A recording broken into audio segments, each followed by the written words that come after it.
Jill Coulter.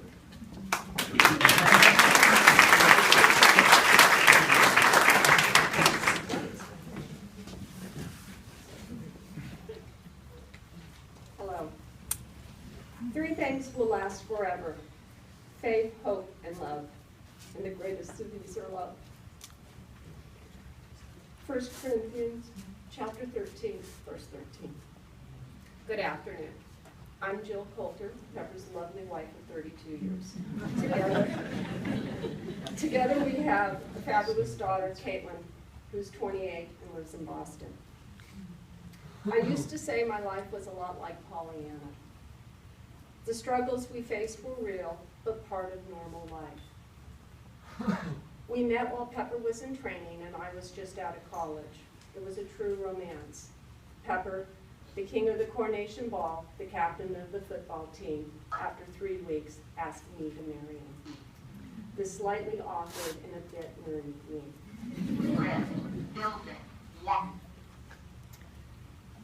Wing, B. My mother always said, Code red. my mother always said, money comes, money goes. Code red. Looks will go. One. Money comes, money goes. Looks will go. Marry someone with a sense of humor, and I did just that. Pepper has a unique, quirky sense of humor that simply makes me smile. He also made me a better person. He made me laugh more, he showed me the world, and he made me grow by pushing me out of my comfort zone. His military career gave us the opportunity to see the world, and we took full advantage of it, even if I was a bit reluctant at first. We traveled a lot, we laughed a lot, and we are very much in love. We are simply better together. We balance each other. My world stopped when I found Pepper on the ground. Our neighbor, Lara, who's a neurologist, was at his side before the paramedics arrived. When I got to the hospital, I was met by a chaplain and taken to a private room. This went right over my head that it was a bad sign. Dr. Agassi was explaining the bleeding in his brain was life-threatening. That was all I needed to hear. I asked him to stop explaining and go save my husband. I was so blessed to have Lara with me, who was able to explain the procedures. I asked Lara if he could die, and she simply said yes. By then, my family and friends were at my side, and at the hour-and-a-half surgery went well over 4 hours. After surgery, Dr. Agassi said, the best case scenario, Pepper will never understand verbal communication. It was all so surreal. The two things that Pepper always said stayed with me. Number one, the first one to go emotional loses. I needed to stay focused and in the present. Number two, take little bites out of the elephant. I needed to break down the problem into manageable chunks. So I chose to only think of the next 59 minutes. For me, losing Pepper was never an option. I'm going emotional. It was only by the grace of God. It was only by the grace of God and amazing support of family and friends that I got through. I would sense things and see Pepper's body move, but the doctors and staff were quick to tell me it wasn't purposeful. Then one day, I leaned over and kissed Pepper. Code red. Building 1, ground floor. Code red. Building 1, ground floor. Then one day, I leaned over and kissed Pepper, and I swear he kissed me back. I was concerned that what I thought I felt was just what I wanted to feel. So I kissed him again, and again I felt him kissing me back. So after Attention, 6 please. times, Code green. Attention, please. Code green. I ran and got his nurse to ask her to watch me kiss Pepper. Oh, I would have hated the public display of affection. But the nurse said, "Oh yeah, he's kissing you back." And we had hope. He officially woke up on his 21st day, although his memory isn't back for another several. And yes, I do believe in miracles. Pepper's endless and awful humbling strength inspired me.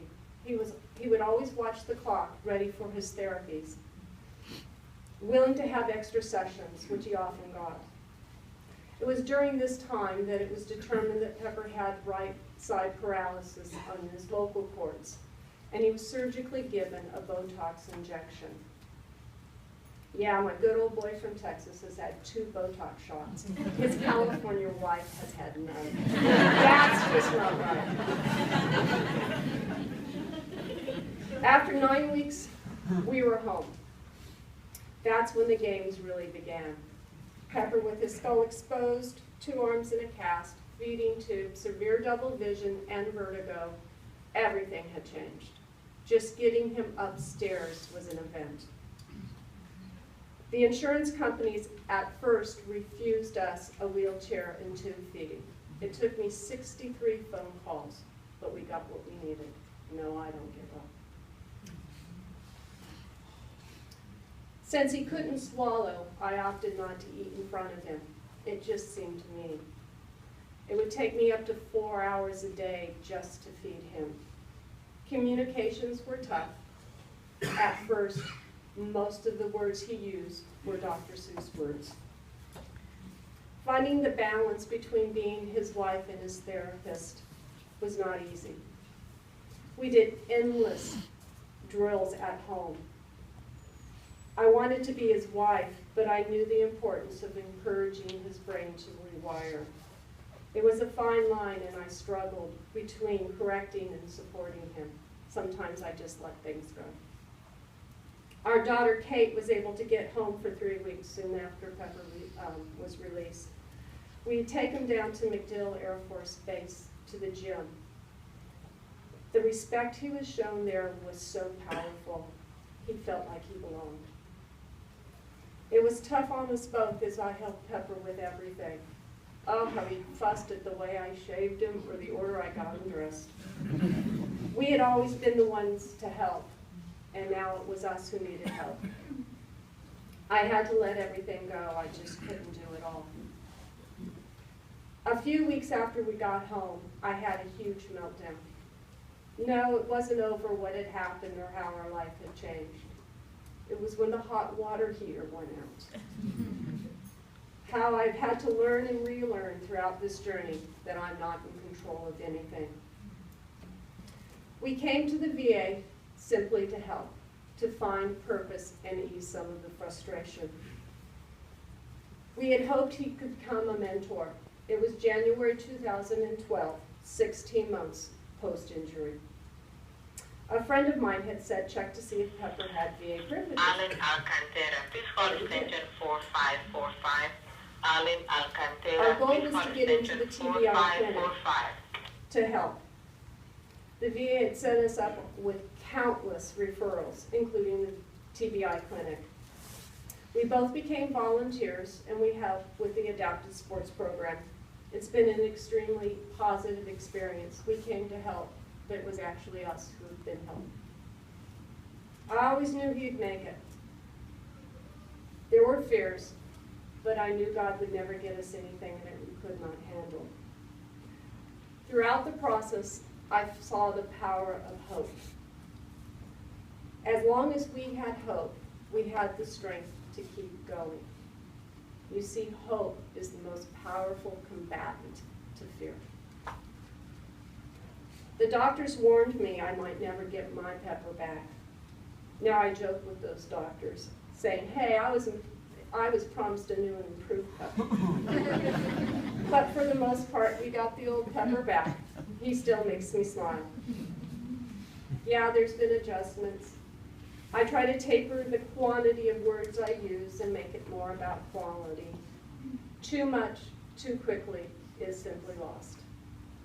Pepper processes information slower, but I so clearly remember the words of Dr. Agassi, that he would never understand verbal communications. Yeah, I believe in miracles. I now realize I know Pepper better than he knows himself. I'm Pepper's personal historian holding the keys to his past. And when his memories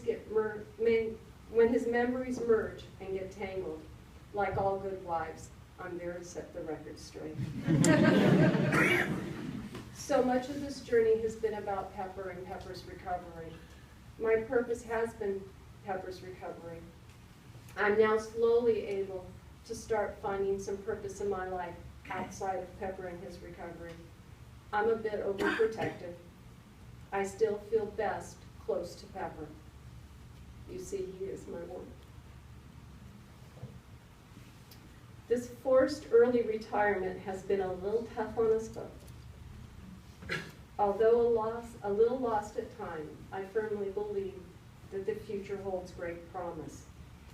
God has brought us this far for a reason, and God does not make mistakes. My list of thank yous are simply too long. It's been over 3 years, and our blessings have been countless. Our families are amazing. It meant the world to me that our daughter was able to get home so often during the first critical months.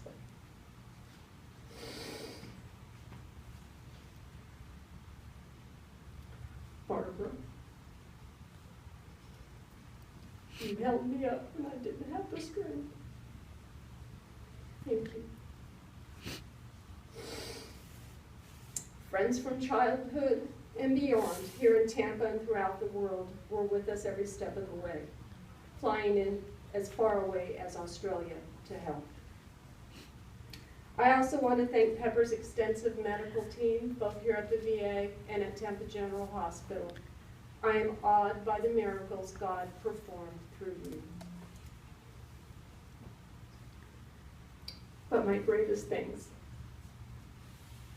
goes to Pepper for coming back to me, for loving this awkward girl and making me better. You never gave up.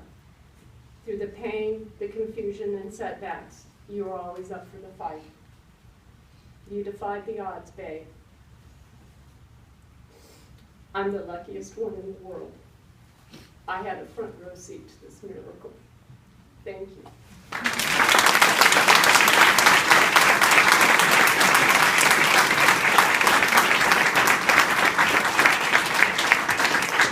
Thank you, Jill. Our final speaker